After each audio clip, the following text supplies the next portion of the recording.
I believe that the Zulu kingdom is becoming an empire, and I'm going to explain why.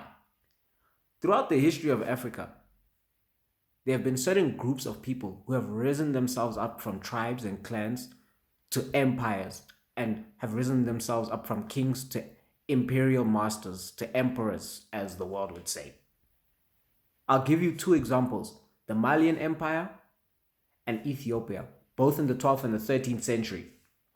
How did the Malian king become the emperor of the region? How did he get so much prestige that the Malian Empire was recognized globally as a regional center for trade?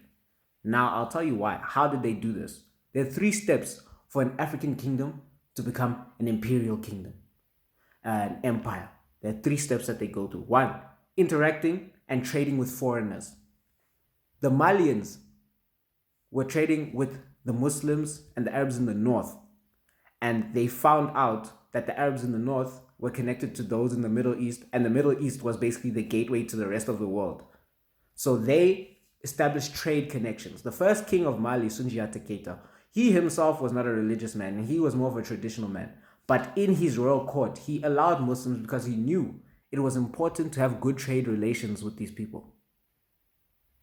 So that was happening at that time.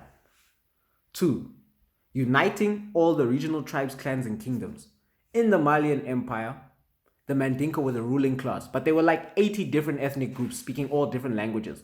What Sundiata did, what the first king did, he united everybody under one banner, and then he went on imperial expansions, meaning that he went and subjugated that place, and then put them under the wider Malian Empire. So they could still be kings of their own regions, but they had to pay tribute to the Mansa, or the emperor of the region.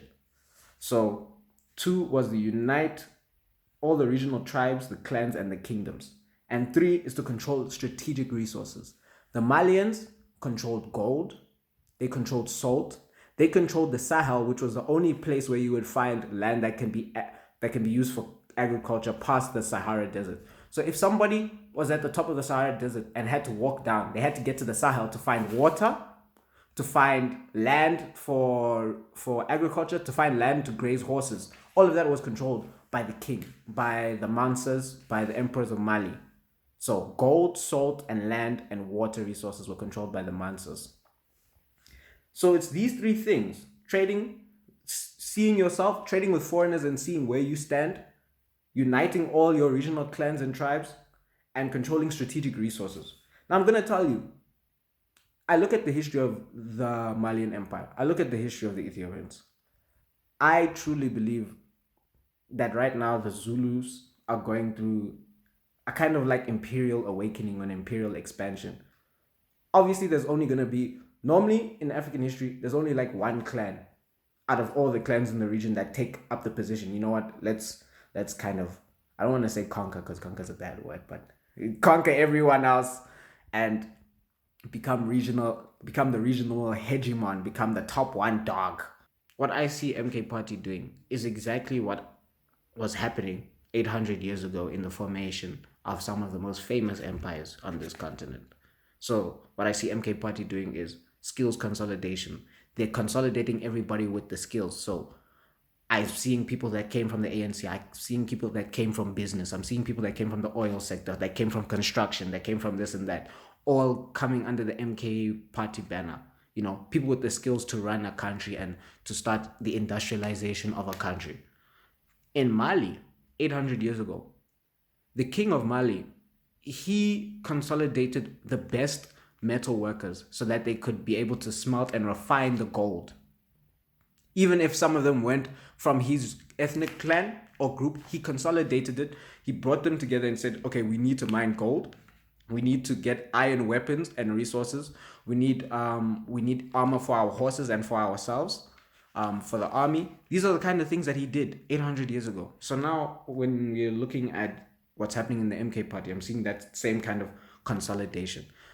The upliftment of culture. Because at the end of the day, we are going to be interacting with foreigners. We are going to be interacting with people outside because obviously South Africa is a trading post. It's a globally local place. But the kings of the past never forgot their culture. They never replaced their culture or anything of that nature. They just allowed, okay, I'm traditional, you Muslim, we're gonna work together on some of this. So I'm seeing the ancestors being mentioned, I'm seeing culture being mentioned. I think that's super important. And I think that the MK party is doing a good job.